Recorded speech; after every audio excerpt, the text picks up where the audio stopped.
Hey, how's it going, everybody? It is Jazzy, the video store Sasquatch here, and we are doing our horror movie night in the cave for tonight. I did watch a movie over the week. It was Primitive War, Vietnam, 1968. A recon unit known as Vulture Squad is sent into the isolated jungle valley to uncover the fate of a missing Green Beret platoon.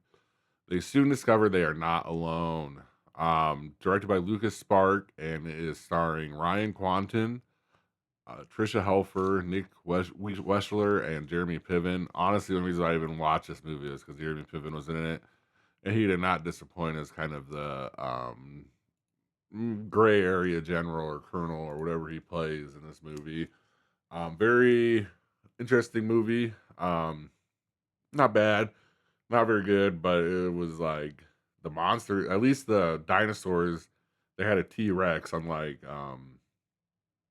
Jurassic Park this year. Like an actual T Rex is a bad guy, or as going after him. They had a couple cool like effects with that. They did rely heavy on the feathered dinosaur approach, so they did like kind of include that new little wrinkle into it. Um, I mean, it was a decent movie. It's an action kind of horror movie where we kind of get lost onto an island and then discover that the monsters are there, and the monsters in this case are dinosaurs.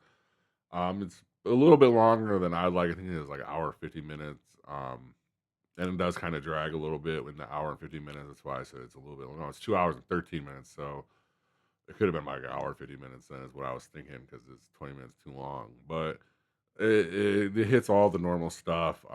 They get onto the island. They realize that the dinosaurs are there, and then they discover someone else that has already been there, and blah blah blah. And then they kind of work their way out of this. So I mean, it's just what it is. I'll give it a C minus. I mean, it wasn't terrible. It wasn't good by any stretch of the word good, but it was a movie. It was something to watch, especially if you like this kind of movie. You'll probably like it more than I did because I do like these monster movies, and there is kind of way. But like I said, it is 2 hours 13 minutes long, so it does kind of like drag a little bit. And yeah, I mean, I'm not really. I mean, I can watch 2 hour 13 minute long. I have the attention span to do it. It's like okay, well, why do we have this 45 minutes of kind of nothing when we could have just kind of edited that out? Or I think that you know what I mean. There are parts in that they could have just took away 5 minutes here, 4 minutes here, been the same effect of the movie and gotten the same draw. So that is my only gripe about this movie. Other than that, the CGI dinosaurs for I'm sure the budget. Let's see what the budget was on this because it was a release. Um, let's see here. It grossed 1,000,000. It doesn't have the budget listed though. I'm guessing it's more than 1,000,000. But yeah, so worldwide was 1,000,000. No, 1.2. So yeah. I mean, I think it was a small release on top of it, so I wouldn't put too much into that number. And plus, there's a lot of low numbers this year with movies, so I wouldn't take that into it. But this isn't that terrible of a movie. It's something worth checking out. Kind of interesting how they combine the Vietnam War with dinosaurs and a horror movie kind of action plot into that. So I mean, the creativity is definitely there. That movie is Primitive War, directed by Luke Spark. Maybe it's Spark A because there's an E at the end of it. I'm gonna go with Spark. And then like I kind of teased yesterday or in last week, I have few bullet points here. I mean, where I'm gonna walk you through a horror movie and kind of use my examples for saying this and tell you what the kind of slash movie timing is. So when you hear me kind of say, talk about timing of the movie and timing like that, and it hits all the right beats, it means that this movie, for whatever category it is, kind of hit this one. And this is definitely the slasher movie beat, and you're gonna kind of follow along with me here as I do it. I'll try to put up graphics so you can see right here next to me, but I definitely didn't want you guys to read my handwriting. Trying to read my handwriting as I'm kind of scrolling through and doing this, so this is why we're doing it this way. First off is the introduction.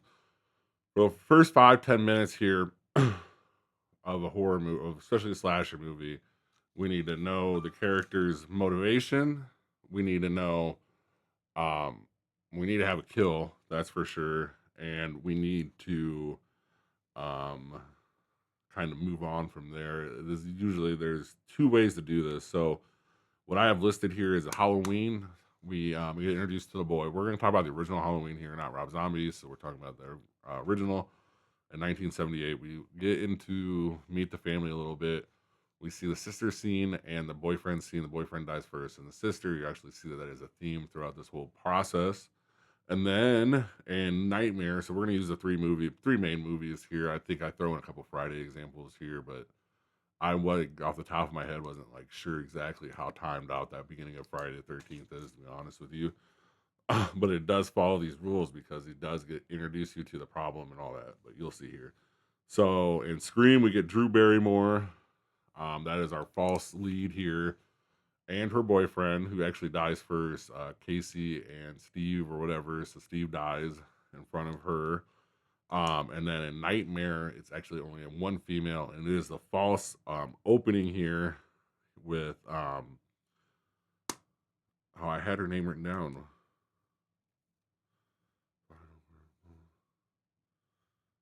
Heather, I believe, or yeah, Heather. Yeah, Heather, because Nancy's the final girl. Yeah, so Heather, the beginning here, if you remember a Nightmare, we get the initial Nightmare. Freddy sees her, and then after Freddy sees her, we get like the her going back here, so that's part of the second part. But so we get the introduction to Freddy there. We get her like kind of scared enough to kind of move on.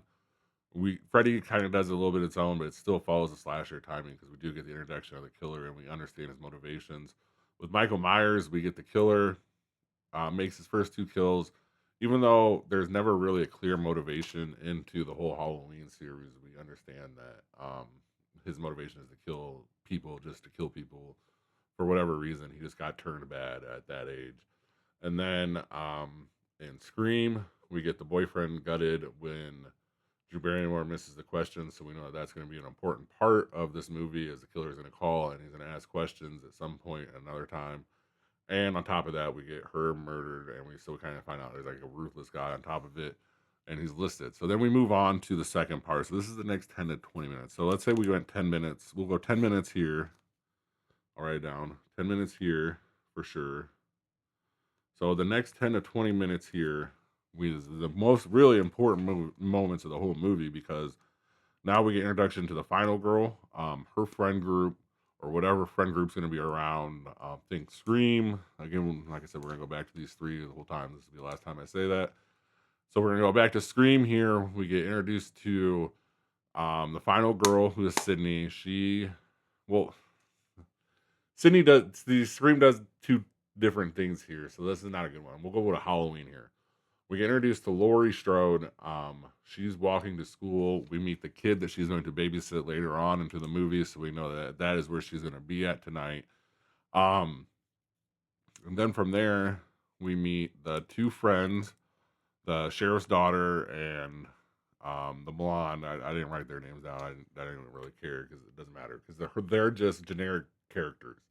Generic characters from here on out in this friend group will be the boyfriend of her friend, who is going to be some type of jock or stoner or both combo, depending on what generation and where we're at. And then on top of that, we're going to get the slutty girl, i.e., the cheerleader and stuff like that.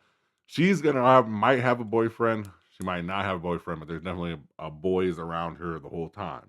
And she's going to say vaguely something slutty, like to let you know that she is the slut. And then we're either gonna see her boyfriend, which like Scream, it kind of skipped a scene and we saw a boyfriend with Billy and her, so we understand that they were in a relationship, and then we meet Billy, and the rest of the friend group later on in the fountain after we've already meet Tatum. But with Halloween, think of um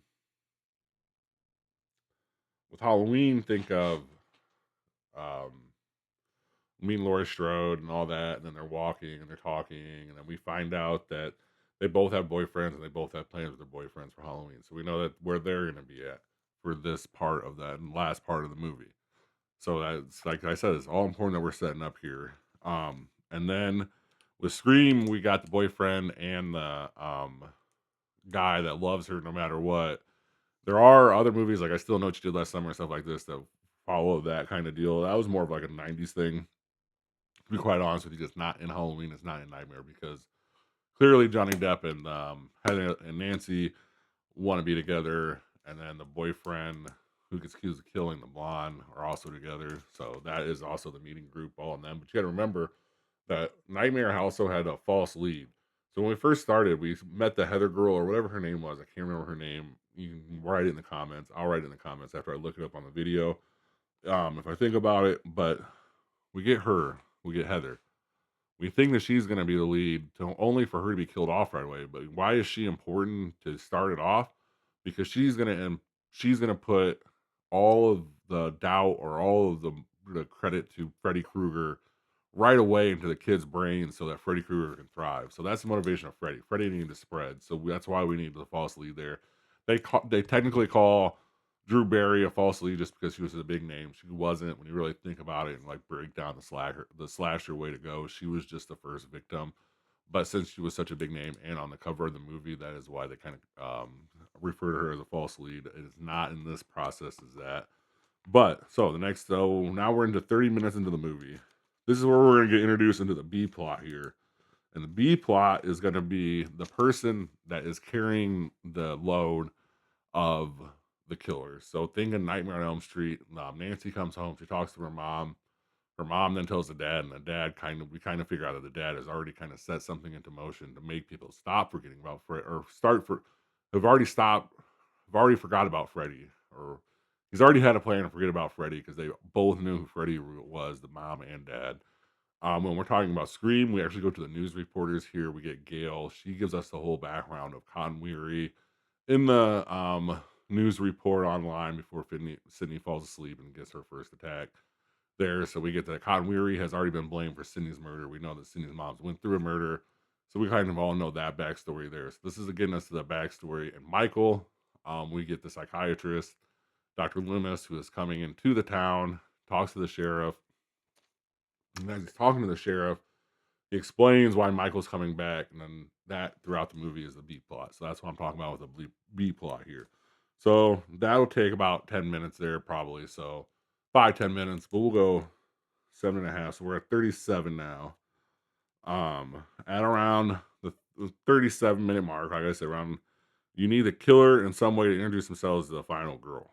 So after this situation, in whatever way the killer is going to be introduced to the final girl, it has to be introduced. So, and Michael, we get him kind of creeping out the window. We kind of see that is exactly who he's going after. And Halloween with Freddy, we get him again killing the blonde and then going after the blonde and her friend in the house with Nancy, and then Nancy kind of figuring out from there. So we get some kind of attachment. And I think no, though we get the shower scene too, where the glove comes up. A pretty famous scene.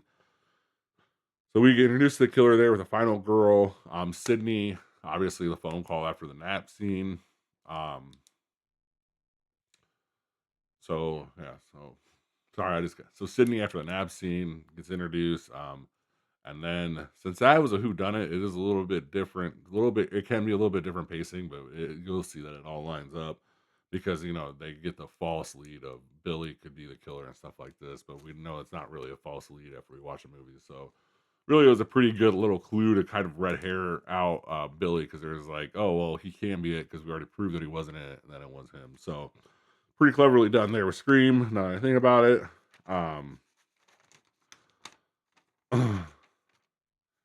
So after this, the initial kill or the initial final girl introduction to the killer, whatever you want to call it, we get the setup for the first kill of the night or the first kill going into the final scene. Think the principal and Scream. Scream does dangle here a little bit because we have like a C plot as well because it's a whodunit. So we have to kind of like cover C and D with Randy and Stu talking in the bookstore and stuff like that. So it does dangle there a little bit. They do get a little bit extra minutes, but not in our movie. We're not going to dangle here. We're going to think more like Halloween. So Halloween, the psychiatrist gets into the town, meets the sheriff. Sheriff lets the daughter, sheriff's already let a daughter go, whatever like that. Meets the daughter, or meets the sheriff. So it tells the sheriff to go to the grave, see the grave's gone. Boom. First thing we're gonna see is the first kill of the blonde, the cheerleader, and her boyfriend. The boyfriend goes, and then Michael wraps himself up. Interesting little point about that is they only had the guy play the boyfriend because he was tall and they could believe that it was Michael Myers, or they had someone else cast it or something like that. It's pretty crazy when I read about that. So that will be lead us to about 50 minutes. That's here. No, that'll lead us to about 45, 50, yeah, 45, 50 minutes. We'll call it 50 here. So this is the start of the chain events for whatever you're gonna do. So this is the big finale part because the next 20 minutes. So where are we at? We're at 50. So the next 20 minutes, 20 to 30 minutes is the finale.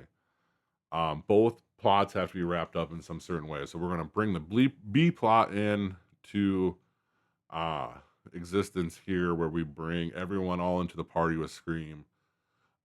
We bring in the B plot here when the psychiatrist finally shows up into. Well, we start the killing. Obviously, Michael Myers. He kills the friend, her boyfriend, and then goes after Lori. And then after that, the B plot kind of wraps up. So we get about another 15 minutes of movie there. In Scream, we get the final scene with Tatum, and then so the Tatum would lead into it.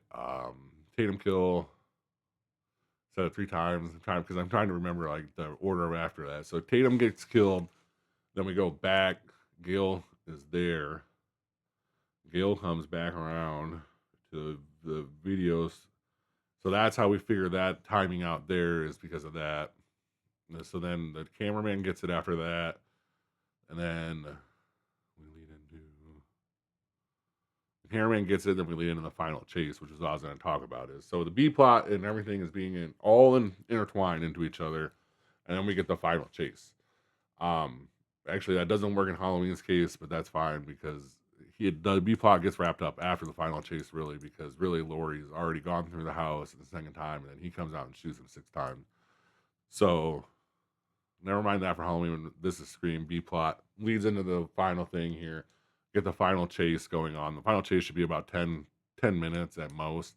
So for 20 minutes here, from 50 to 20, it needs to be setting up your final chase in some which way. I kind of figured out how to word that. That is better worded.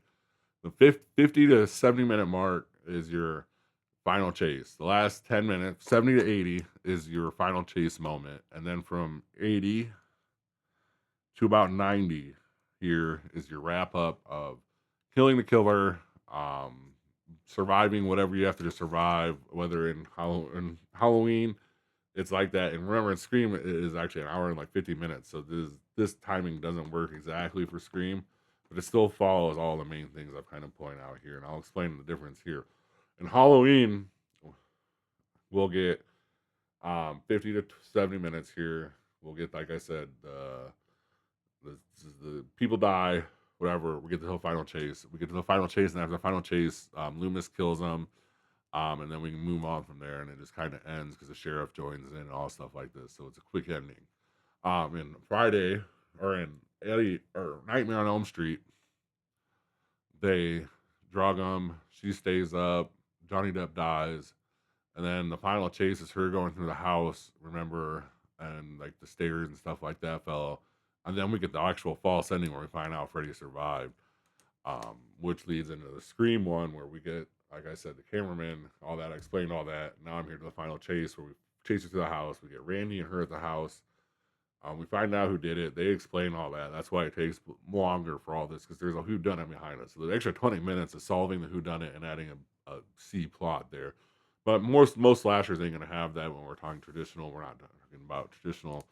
With Scream, it does follow the lines and is my favorite. That's why I use it as a template the mostly like I did. And then we wrap it up. Everyone's happy. The final girl survived in all of our movies, except for Scream later. The final girl survives. Randy survives. Nev survives.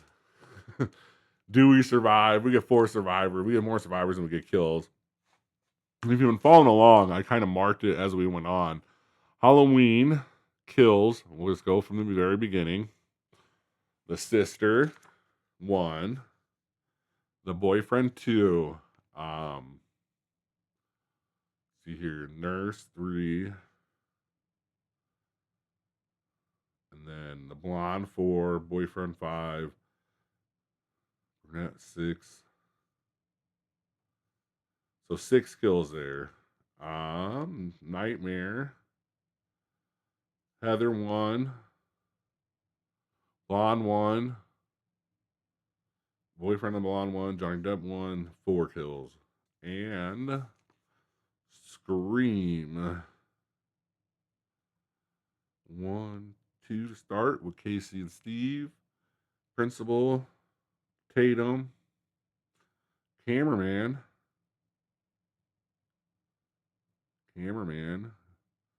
Billy, and Stu. We'll count Billy and Stu. That's 7. So 47 kills should be your slasher movie.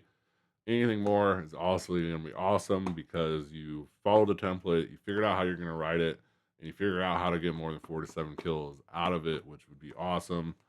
I mean, this is the bottom line. I wrote it down. I told you all the examples of the movies, even though it was kind of incoherent at times and I rambled on, especially at the end there because I kind of misworded it. But when you get the gist of it, a horror movie should be about 90 minutes long.